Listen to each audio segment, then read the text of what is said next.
صل على سيدنا محمد وانزله المقعد المقرب عندك يوم القيامة۔ اللہ تعالیٰ نے قرآن کریم کے اندر خاص طور سے سورہ بقرہ کے اندر دو بڑی بڑی جماعتوں کا ذکر فرمایا ہے۔ ایک جماعت یہودیوں کی ہے، دوسری جماعت عیسائیوں کی ہے۔ اللہ تعالیٰ نے ان دونوں جماعتوں کی گمراہی کا ذکر بھی ویسے قرآن کریم میں کیا۔ اللہ تعالیٰ نے سورہ فاتحہ میں ارشاد فرمایا،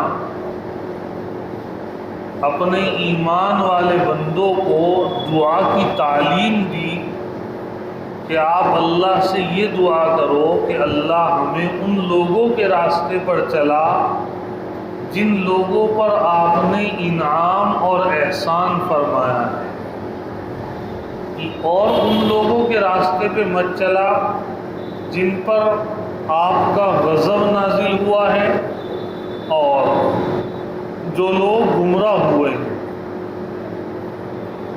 صاحب جلالین نے لکھا ہے کہ غیر المغضوبی سے مراد یہودی ہیں اور ولدالین سے مراد عیسائی ہیں۔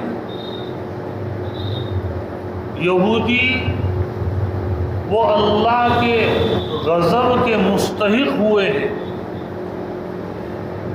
اور عیسائی راہ راست سے اور ہدایت سے بھٹک کر اللہ سے دور ہوئے۔ ان دونوں جماعتوں کا تفصیل سے ذکر کیا گیا ہے قرآن کریم کے اندر، خاص طور سے سورہ بقرہ کے اندر اللہ تعالیٰ نے تفصیل سے ذکر فرمایا۔ ان دونوں جماعتوں کی گمراہی کے اسباب تو قرآن کریم کے اندر اللہ تعالیٰ نے بہت بیان فرمائے کہ یہودی اور عیسائی راہ راست سے کیسے ہٹے، کیسے گمراہ ہوئے، کس طریقے سے یہودیوں نے بڑے بڑے نبیوں کو قتل کیا، کس طریقے سے عیسائیوں نے نبیوں کو اللہ کا بیٹا قرار دیا۔ اس کے اسباب تو اللہ نے قرآن کریم میں بہت بیان کیے، لیکن خاص طور سے دو سبب ان دونوں جماعتوں کی گمراہی کے تھے۔ ایک سبب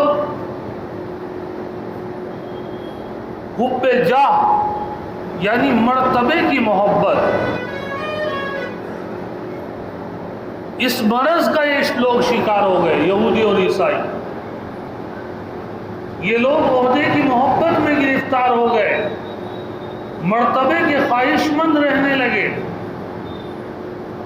کرسی کے پیچھے دوڑنے لگے، ہر جگہ ان کو حب جاہ نظر آتا تھا۔ ہمارا مرتبہ، ہمارا مقام، ہماری سرداری، ہماری بادشاہی، اس پر کسی طریقے کی آنچ نہ جائے۔ اور دوسرا مرض جس کے اندر یہ لوگ مبتلا ہوئے وہ مرض تھا مال کی محبت، مرتبے کی محبت، اور دوسرا مرض مال کی محبت۔ اللہ تعالیٰ نے قرآن کریم میں بہت ساری جگہوں پہ ان کا مال کی محبت جو ان کے دلوں کے اندر پیوستی اس کا ذکر فرمایا، یہاں تک کہ مال کی محبت میں اتنے گرفتار ہو گئے تھے کہ قرآن کریم میں اللہ فرماتے ہیں کہ یہ لوگ اللہ سے عہد کر کے آئے تھے کہ اللہ کو ایک مانیں گے۔ تورات اور انجیل میں یہ عہد کیا تھا کہ رسول اللہ صلی اللہ علیہ وسلم کی رسالت کا اقرار کریں گے، لیکن مال کی محبت میں ان تمام چیزوں کو بھول گئے، ان تمام چیزوں کو جو ہے کیا کیا، بس سے پشت ڈال دیا، اور حتیٰ کہ مال کی محبت میں اتنے گرفتار ہوئے کہ اگر ان دونوں قوموں کے اندر کوئی آدمی جرم کا مرتکب ہو جاتا، مجرم ہوتا،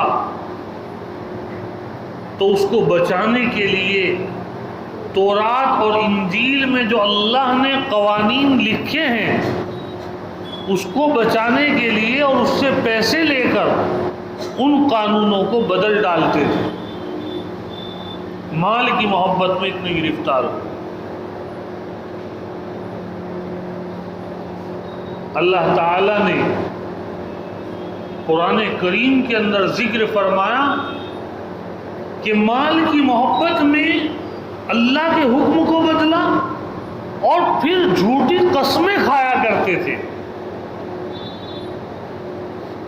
اور کس چیز کی عوض؟ اللہ نے قرآن میں کہا ان الذین یشترون بعہد اللہ وایمانہم ثمنا قلیلا، ثمنا قلیلا، تھوڑا سا مال، کیا مال کی حیثیت، اس کے بدلے میں اللہ کے عہد کو توڑ دیا، جھوٹی قسمیں کے مرتکب ہوئے، اور تمام فتنے یہودیوں اور عیسائیوں کے اندر جو برپا ہوئے تو وہ ان دو مرضوں کی وجہ سے برپا ہوئے کہ وہ لوگ اپنے مرتبے کو پانے کی کوشش کرتے تھے، مرتبے کے لیے، کرسی کے لیے، عہدوں کے لیے جھگڑتے تھے، اور مال کو پانے کے لیے وہ کسی بھی حد تک چلے جایا کرتے تھے۔ اللہ نے قرآن کریم کے اندر ان قوموں کا جو تذکرہ فرمایا، مفسرین نے لکھا ہے کہ اس کی وجہ یہ ہے کہ امت مسلمہ ان بیماریوں کے اندر مبتلا نہ ہو جائے۔ قرآن قصے کہانیوں کی کتاب نہیں ہے، لیکن قرآن کریم کے اندر اللہ نے بہت سارے انبیاء کے تذکرے فرمائے۔ مفسرین نے لکھا سب سے زیادہ تذکرہ حضرت موسیٰ علیہ السلام کا ہوا ہے قرآن میں، 60 مرتبہ حضرت موسیٰ علیہ السلام کا ذکر اللہ نے قرآن میں فرمایا، ان کے واقعات بیان فرمائے۔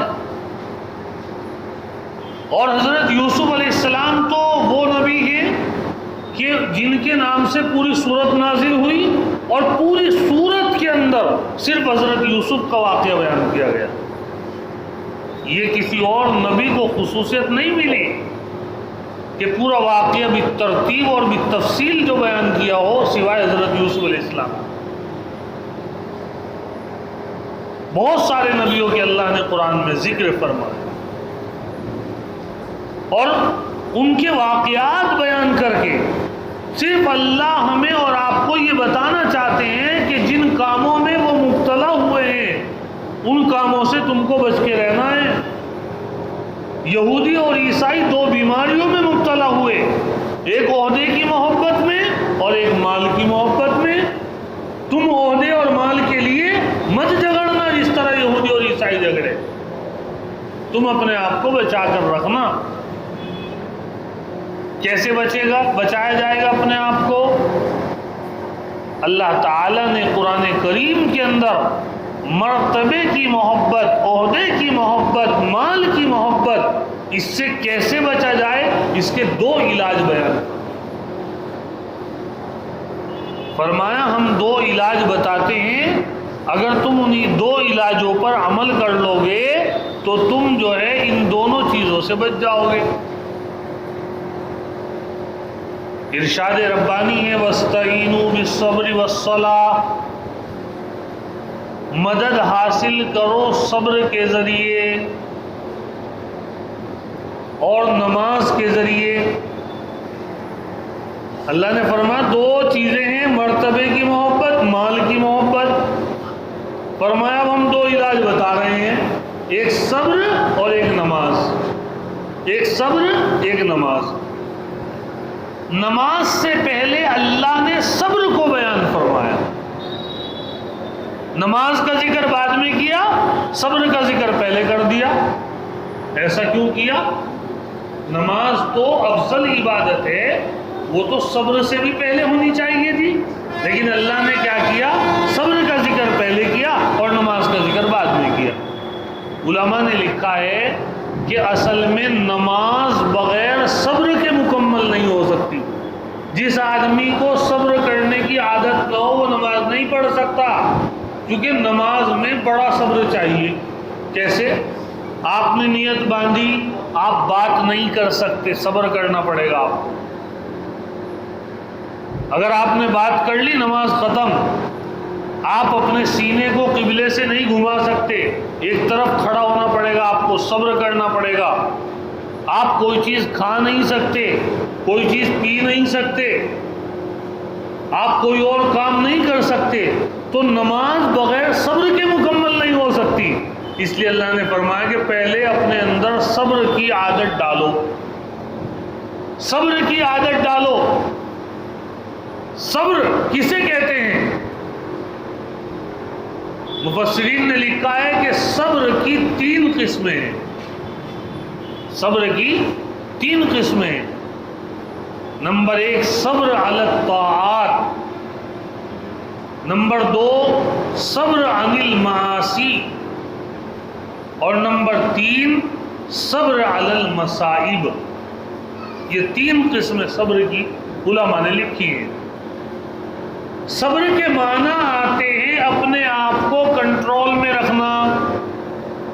صبر کے معنی آتے ہیں اپنے آپ کو کنٹرول میں رکھنا، اپنے آپ کو قبضے میں رکھنا، آپے سے باہر نہ ہو جانا. یہ ہے صبر کے معنی. قرآن کریم کے اندر صبر جمیل کا ذکر کیا گیا ہے. صبر جمیل کا. صبر جمیل کسے کہتے ہیں؟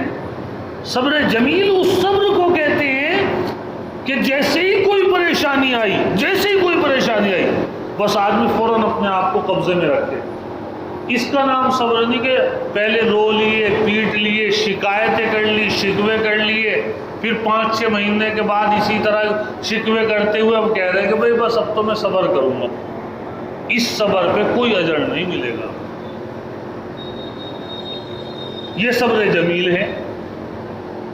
اب صبر 3 طرح کا ہوتا ہے. صبر علی الطاعات. صبر علی الطاعات کا مطلب ہوتا ہے انسان اپنے آپ کو اللہ کی عبادت کرنے پر مجبور کر دے. نماز پڑھ رہا ہے، صبر ہے. روزہ رکھ رہا ہے، صبر کر رہا ہے. کھا نہیں سکتا، پی نہیں سکتا، جمع نہیں کر سکتا. زکوٰۃ دے رہا ہے، پیسہ اپنی جیب سے، صبر کر رہا ہے کہ نہیں اللہ کے راستے میں دینا ہے. یہ صبر علی الطاعات ہے. عبادتیں انسان جتنی کرتا ہے وہ بغیر صبر کے مکمل نہیں ہو سکتی. انسان کو عبادت کے ساتھ ساتھ، جب آدمی عبادت کرتا ہے، عبادت کا اجر تو اس کو ملتا ہی ہے، لیکن عبادت کے ساتھ اس کو صبر کرنے کا بھی اجر ملتا ہے، کیونکہ عبادت بغیر صبر کے مکمل نہیں ہو سکتی. اگر آپ کے اندر صبر نہ ہو، آپ 4 رکعت نماز نہیں پڑھ سکتے، 1 رکعت بھی نہیں پڑھ سکتے. آپ اپنے آپ کو کیسے کھڑا کر دو گے آپ بغیر صبر کے؟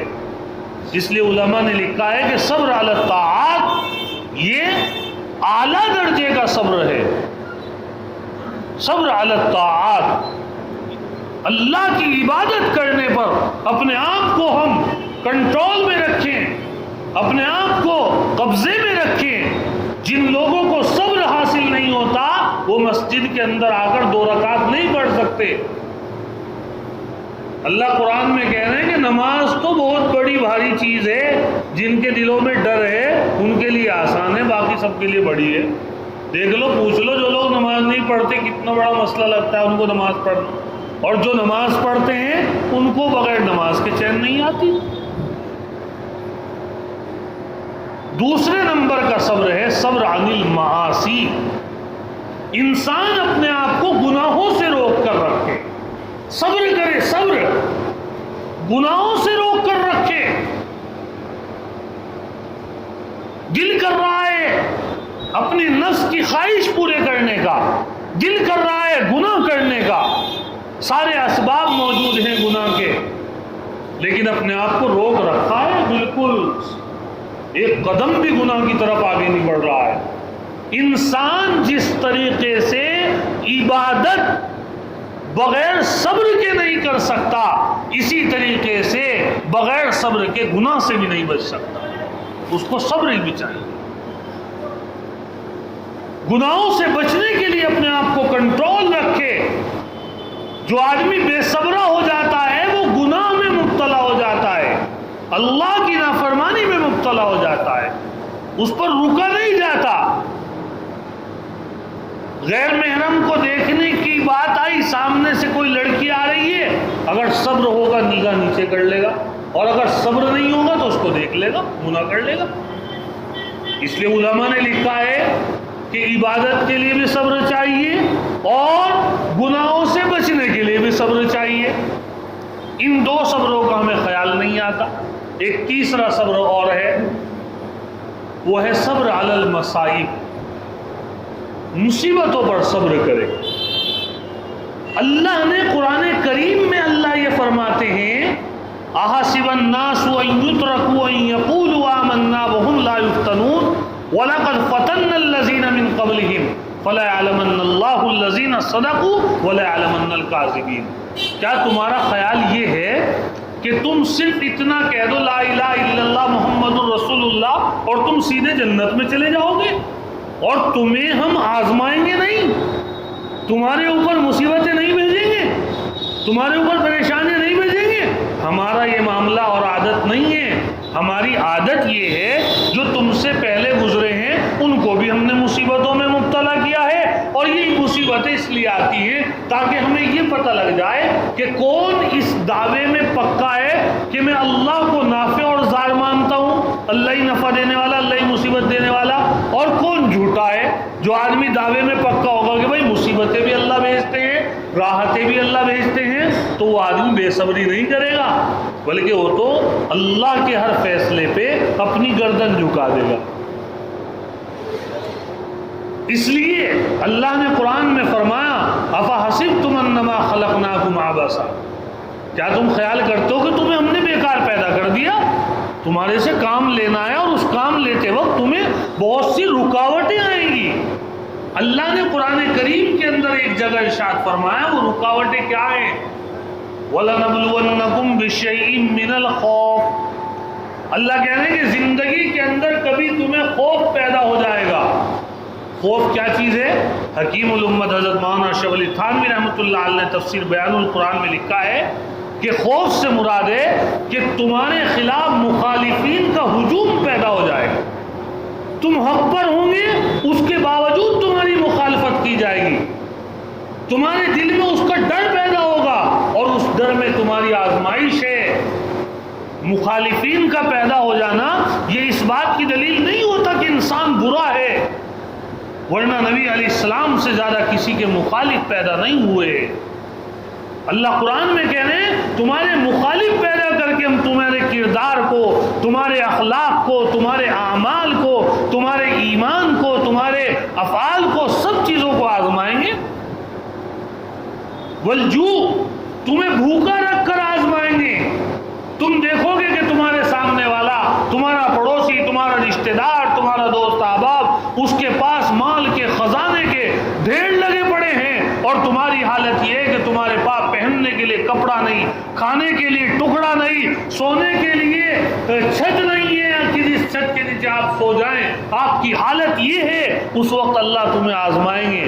کہیں شکوہ تو نہیں کر رہا کہ اللہ اسے تو اتنا دے دیا اور مجھے کچھ بھی نہیں دیا؟ اللہ فرماتے ہیں وَنَقْصٍ مِّنَ الْأَمْوَالِ، تم کاروبار تمہارا اچھا خاصا چل رہا ہوگا، ہم تمہیں آزمائیں گے کہ تمہارے مالوں کا نقصان ہو جائے گا، پوری دکان جل کر راکھ ہو گئی، یہ تمہاری آزمائش ہے۔ پورا کاروبار ٹھپ ہو گیا۔ ایک وقت تھا کہ کروڑوں روپے کے کاروبار ہوتے تھے، اور آج حالت یہ ہے کہ 1 روپیہ جیب کے اندر نہیں ہے۔ اللہ فرماتے ہیں کہ یہ تمہاری آزمائش ہے، تم یہ مت سمجھو کہ میں تمہارے سے ناراض ہو گیا، نہیں، یہ آزمائش ہے۔ اس وقت میں اللہ کا شکر ادا کر رہا ہے یا نہیں کر رہا ہے؟ صبر کر رہا ہے یا نہیں کر رہا ہے؟ شکوہ شکایت تو زبان پہ نہیں۔ اللہ فرماتے ہیں والانفس، والانفس، انفس کا مطلب علماء نے لکھا ہے کہ تمہارے قریبی ان کو ہم موت دے دیں گے. تمہاری بیٹی کا انتقال ہو گیا, تمہارے جوان بیٹے کا انتقال ہو گیا, تمہاری ماں کا انتقال ہو گیا, تمہارے باپ کا انتقال ہو گیا, تمہارے بھائی کا انتقال ہو گیا, تمہارے قریبی رشتہ دار کا انتقال ہو گیا. اس وقت ہم دیکھیں گے تمہارا عمل کیا ہے. تم اللہ سے شکایتیں تو نہیں کر رہے, تم اللہ سے شکوے تو نہیں کر رہے, تم اللہ تعالیٰ سے ناراض تو نہیں ہو رہے کہ اللہ تو نے جو ہے میرا فلاں رشتہ دار چھین لیا. یہ صبر کے موقع ہیں, یہ صبر کے موقع ہیں. اللہ فرماتے ہیں والثمرات, تمہاری کھیتیوں میں نقصان ہوگا, تمہیں باغوں میں نقصان ہوگا. ان کھیتیوں کا اور باغوں کا نقصان تمہاری آزمائش ہے. اور اللہ نے قرآن کریم میں عجیب بات یہ ساری چیزیں بیان کر کے فرمایا وَبَشِّرِ الصَّابِرِينَ. اے محمد صلی اللہ علیہ وسلم, ان تمام مصیبتوں میں, پریشانیوں میں, آفتوں میں, بلاؤں میں, دکھوں میں, دردوں میں, تکلیفوں میں جو بندہ صبر کرے گا, اپنی زبان سے ایک لفظ نہیں نکالے گا, ایسے آدمی کو ہماری طرف سے بشارت پہنچا دو, ایسے آدمی کو خوشخبری سنا دو جنہوں نے صبر کیا ہے.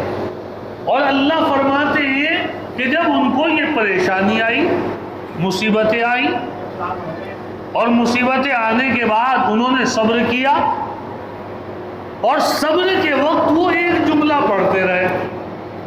اللہ نے اس کا ذکر قرآن کریم میں فرمایا ہے الذین اذا اصابتهم مصیبہ قالوا انا للہ وانا الیہ راجعون. فرمایا جب ان کو مصیبت آئی اور وہ صرف اتنا کہتے رہے انا للہ وانا الیہ راجعون, تو ایسے لوگوں کو یہ پیغام دے دو. قرآن میں اللہ فرما رہے ہیں اولئک علیہم صلوات من ربہم ورحمہ وَأُولَئِكَ هُمُ الْمُهْتَدُونَ. انہیں کہہ دو کہ ہم نے ان کو اپنی خاص رحمت میں, خاص عنایت میں, خاص فضل و کرم پہ رکھ دیا ہے, اور ہم یہ گارنٹی دیتے ہیں کہ یہ صبر کرنے والے اور مصیبت کے وقت میں اِنَّا لِلَّهِ وَإِنَّا إِلَيْهِ راجعون کثرت کے ساتھ پڑھنے والے. ہم اِنَّا لِلَّهِ وَإِنَّا إِلَيْهِ راجعون کو پڑھتے نہیں, کسی کا انتقال ہو جائے بس اس وقت پڑھا جاتا ہے.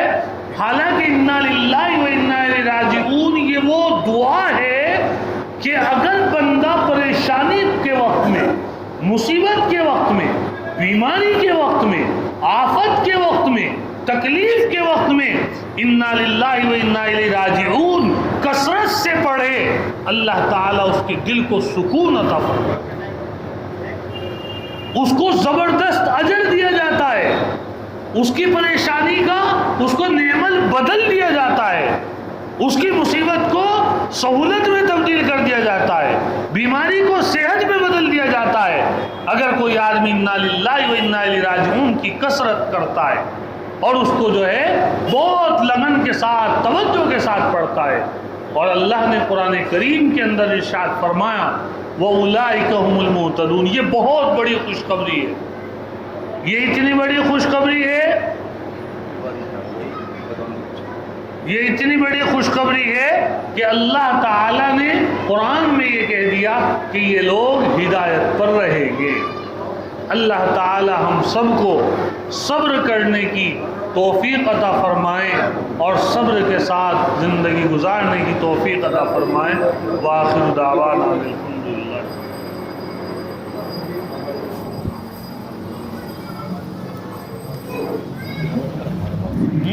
نمبر وہاں کچھ اور ہوگا وہاں نہیں.